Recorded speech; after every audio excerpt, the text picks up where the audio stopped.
Kasubis, tignan nyo yung ibon natin dito. May dalang stick. At saka, ang tawag dito, gumagawa po siya ng, ng pugad. Ayan po, aakit po siya dyan. Meron pong partner niya nandun.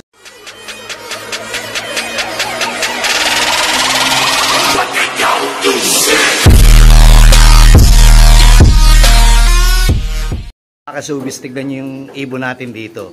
May dalang stick. At saka, ang tawag dito, gumagawa po siya ng, ng pugad. Ayan po, aakit po siya dyan. Meron pong partner niya nandun sa loob. Ito po yung kagandahan nung bata pa po tayo. Tuwan-tuwa po si Bait nung panahon na yung alam niyo hindi pa tayo marunong magkarera. Pero pag nakita niyo yung pugad ng inyong ibon, pagka humahakot po sila ng mga stick o ng mga yan, mga nalaglag, o yan, hinahakot po nila yan, mga ganyan. Nung panahon po natin, ang damin po nating young bird o painakay noon. Tapos box lang ikulungan natin, tapos kumukuha po sila. Alam niyo naman po dati, masaya na po tayo magkaibon kahit anong lahi. No? Dahil 7 taon pa lang nag-iibon na po si Bait. Naghahakot po siya, tapos pupunta doon. Mamaya natin i-video iba. Ito nga pala, congrats nga pala doon sa mga nanalo nung nakaraan. May dugong Bait na naman tayo na Glove Champion ng Aroroy Masbate. Napakasarap ng ito naman. Napakasarap pagka binabalitaan po tayo na yung ibon po natin nakakauwi at may dalang karangalan. Tulad dito, may dala naman siyang pasalubong sa asawa nyo. Hindi po natin, hindi na natin sisilipin doon sa taas. Hayaan na lang natin sila maging ganyan. Malay nyo, itong ibon na to, pagka napisa po, maganda ilabas, ipamimigay ko na lang po doon sa mga batang walang pambili. Hindi ko naman pag-iinteresan to, hindi ko naman po ibon to dumayo na lang po to dito at lumagi na. Ibig sabihin, bihag. Tong ibon na to hindi atin, pero kahit anong bugaw mo, kahit anong ayaw nang umalis, kita mo, ganda, no? Kung maglabas ng ganyang kulay, hindi tuwan-tuwa ang bata, ibibigay po natin to. Yung anak po nila, para magiging gabay kasi po natin to dito Ayan, no? O nga pala, may trending bird po tayo Friday, tapos may tutulungan po tayo, pakina lang. Hanap po muna tayo dito ng ating i-prepare din po na na ibon. Gawa ng meron po tayong mga pinahinga at meron naman po tayong ibang gagamitin ngayon mga hindi nagamit. Hanggang dito na muna po. Mamaya po ulit. What's up mga ka-showbiz? Yun, good morning mga ka-showbiz. Bali, nandito tayo sa ating breeder's loft. Meron po tayong tutulungan na si Nuki Gonzales na co-panshare po natin. Nakita ko po at may nagsabi po sa akin na nasa ICU daw po yung co-panshare po natin. Hindi naman po lumalapit sa atin ng tulong, pero bilang malasakit o sa kapwa, pagmamahal sa kapwa, si Bait po mag-out po ng isang ibon at yung malilikom na halaga po inyong direktang ipadadala doon sa ating tutulungan. Gawa nga po na sabi ko nga nakarang mga buwan, last October yata, namigay tayo ng pang-BP. Then sabi ko para maiwasan yung lumalapit sa atin ng tulong na tungkol sa high blood or stroke o anuman o yung atake, sabi ko mag-out ng ibon si Bait. Then yung pagbebenta ng ibon uli, ibinili natin ang Amlodipine at Losartan at pinamigay natin. Yung pong na-stroke daw po o na heart attack po, hindi ko po matawag kasi hindi ko nga po natanong, gawa nung nasa ICU yung tao. Tayo ba sa yun po lagi ko sinasabi na bakit hindi po natin simulan sa pag-maintain o pamimigay ng gamot na para sa high blood, para maiwasan po yung tinatawag na yung atake na yan sa puso or stroke, para mas lesser o mas mura ang gamot kasi kaysa yung ganyan, nagdidelikado yung kalagayan ng isang tao ng ating tutulungan, tulungan na natin kagad sa maintenance. Para hindi po isang young bird po si Bait, then hahanap po tayo dito. Then meron pa rin po tayo isang young bird naman po para po doon sa anti-lambatan. Yan, kailangan po tayong tumulong dyan. Kayo po, lahat po tayo, kung gusto nyo pong gumanda yung pigeon industry, tulungan po natin, magtulungan po tayo. Kung meron po kayong ibon o kung paano yung pamamaraan nyo, kung meron po kayong alam na kung sino po yung mga nagpapatupad ng lambatan o kung meron po kayong may tutulong tungkol dun sa lambatan, pwede po kayong tumulong. Ang isa sa pinakamalaking tulong po dyan yung pag-iwas sa pagbili po ng mga nalalambat na ibon natin. Para sa gayon, hindi po makonsinte. Hindi po ako galit sa mga nalalambat, pero ipinararating po natin na mali po yung inyong ginagawa dahil nga po mayroon po kayong napapatay o napapahinang industriya ng mag-iibon, lalo po doon sa mga baguhan. Pasensya sa boses ko po.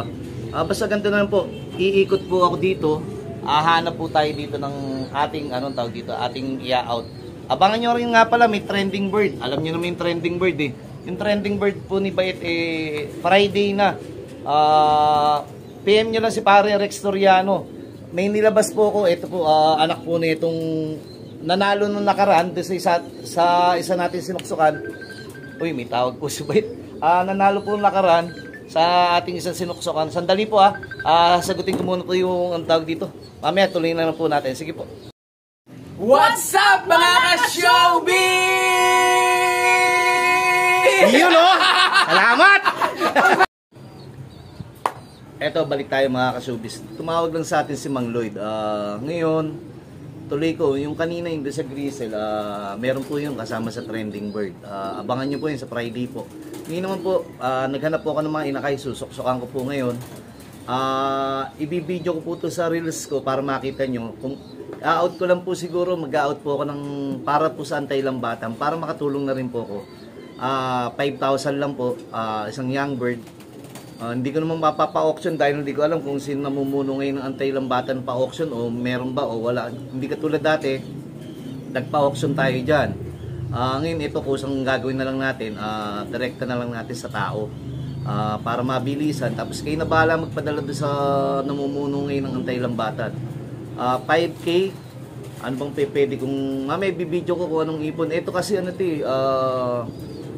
doon sa loob to, ang magulang na ito mamaya ibibidyo ko para makita nyo. Pangit kasi ito, susuksukan natin tapos hindi nyo naman alam kung saan galing to. Mas maganda kasama sa video. Ngayon na lang para hindi sayang yung video natin. Susuksukan po natin, laki na oh. Tingnan nyo po. Ang laki na ng paa. Ayan, ang laki na.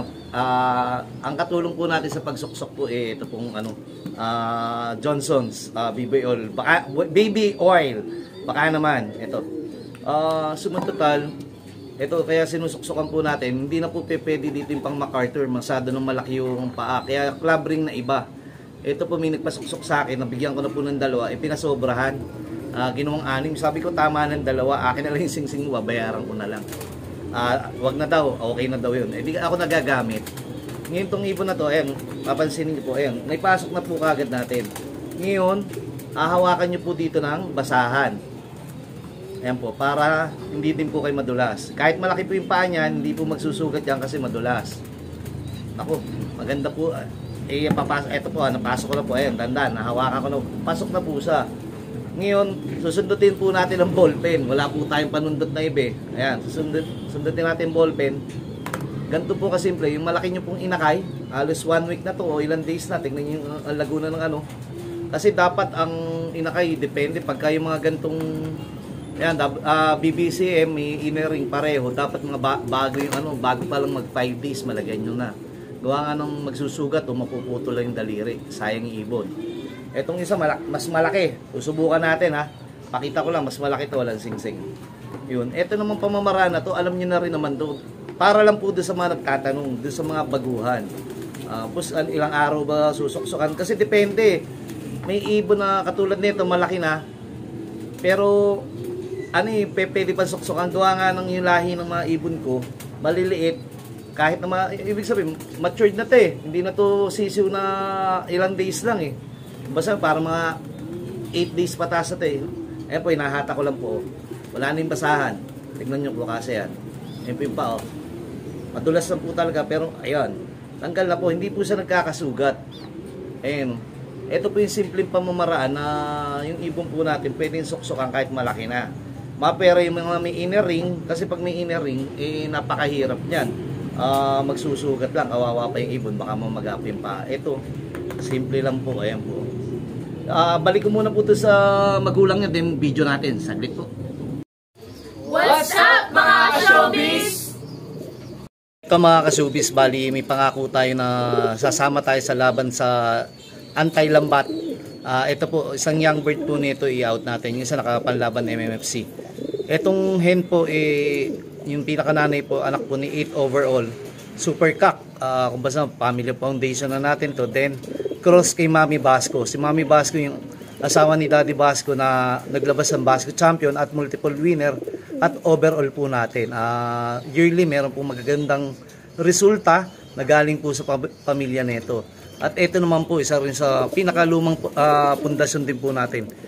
Inbreed Lola Stitch MacArthur 2005. Dito po nagmula yung mga, ang tawag dito yung mga luma nating MacArthur. Inbreed na po ito ni Lola Stitch MacArthur 2005. Sumatotal itong pamilyang punto, subok na. Tapos yung may kapatid po to, yung inakay, hindi ko lang matandaan kung saan at sa kasino. Nag-overall din po yung nilabas na anak po nito. Ibig sabihin kapatid nitong ina-out natin, naglabas ng overall. Tapos, bukod pa po dyan, si Mami Basco po regalo sa atin nung nabubuhay po. Si Mami pala, nandun sa nakabukod. Nung nabubuhay pa si late Mr. Paul Ong. Ayun po, regalo po sa atin. Tapos si 8 overall naman po, ano po yan? Pundasyon na natin, 8 magkakapatid. Lahat producer, 5 winner po yan sa loop po natin.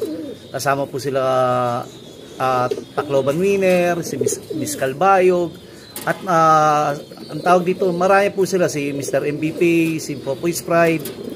Tapos marami din po sila nilabas hanggang ngayon ng mga producer po natin. Ito naman si Lola Stitch 2010 MacArthur, kapatid naman nito yung mga sila Kambal ni Bulak. Basta marami po, taon-taon naman po nakikita naman po, nakashare naman po every week. Makikita nyo, meron po tayong mga kumikilos na ibon sa iba't ibang loop, nananalo, nagpapauwi po, nakapagpatapos. Kaya po tayo tutulong po doon sa Antay Lambatan para naman po makapagpatapos din tayo ng maganda. Siyempre po pagka yung maraming lambat, malaki ang chance ang imbis na may lalaban tayo ng maganda ng ating mga ibon, pwede madisgrasya. Nandiyan na nga si Bagyo, nandiyan na nga yung mga disgrasya. Pagka yung lambatan kasi sinasadya yan, masakit sa atin yan. Isang taon natin prinipera, tapos inasikaso natin, namili tayo ng pundasyon, lalo na po sa nagsisimula, napakasakit yan dahil biro may isang taon natin na alamin kung gaano kagaling o kahusay yung napili yung pairing. Hindi naman porke champion to champion, maglalabas ka agad ng winner. Pero potential na maganda po ilabas na ililipad kasi nga nasa good genes to good genes na. Pero kung may lambatan, paano masasabing okay yung pairing mo kung nawala?